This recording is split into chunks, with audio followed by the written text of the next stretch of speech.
참 예수님, 네, 부활입니다. 여러분들 어떻게 사순시기 잘 보내시고 이제 기쁘게 부활 맞이하셨는지 궁금합니다. 부활이라고 하면 여러 가지 상징들이 있죠. 뭐 부활 달걀도 있고, 뭐 여기는 이스터 버니라고 해가지고 이제 토끼 모양으로 뭐 초콜릿도 만들고 케이크도 만들고 해서 나누기도 하고요. 그다음에 뭐 양 모양으로 케이크를 만들어서 서로 나누기도 하고, 또 여기는 수국이나 어떤 부활 백합을 이렇게 꽃으로 장식을 많이 하기도 해요. 이게 여러 가지 이런 상징들이 있는데, 오늘 한 가지 또 다른 상징을 이제 부활절 맞이해서 이야기를 나누어 보고 싶습니다. 바로 빈 무덤이에요. 돌이 굴려서 치워져 있는 그 빈 무덤. 뭐 그림으로도 많이 보셨을 수도 있을 것 같아요.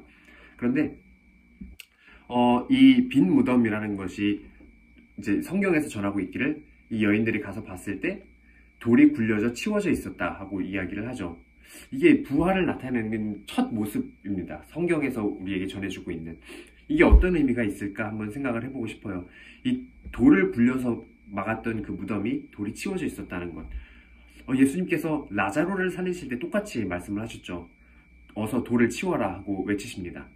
그 돌을 치운다는 의미가 단순히 이 무덤 문을 여는 것, 그런 의미도 있지만, 조금 더 깊이 들어가 보면 이 죽음의 경계와 삶의 경계를 이렇게 나누는 것이 바로 이 돌이었죠. 그것을 치움으로써 이 죽음의 가장 깊은 곳까지 빛이 들어갈 수 있게 된 것입니다.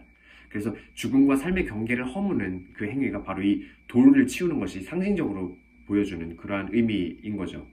근데 조금 더 여기서 확장해보면, 이 돌을 치운다는 것, 경계를 허문다는 것은 단순히 삶과 죽음의 경계만이 아니라 우리 삶 안에 있는 나의 모든 그런 여러 가지 경계를, 이제 어떤 막고 있는 장애물들을 치운다는 의미가 되지 않을까 싶습니다.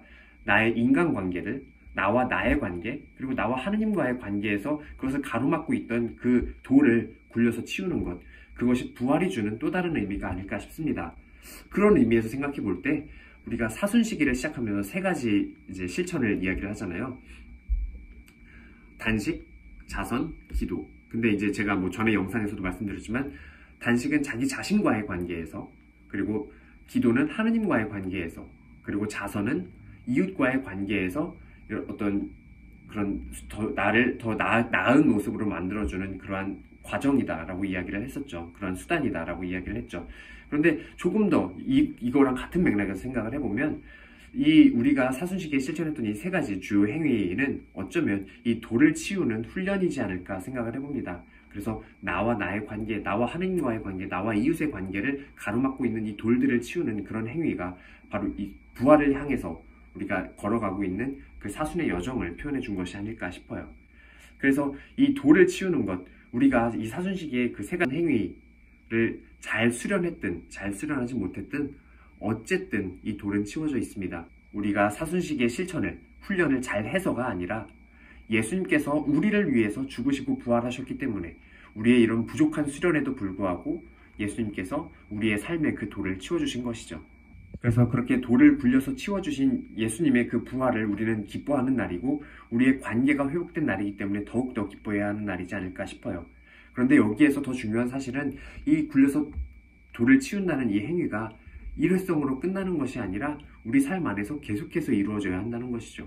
왜냐하면 이 돌은 끊임없이 다시 나와 하느님의 관계를, 나와 나 자신의 관계를, 나와 내 이웃의 관계를 막으려 하기 때문입니다.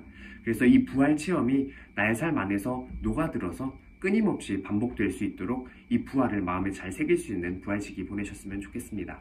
아멘.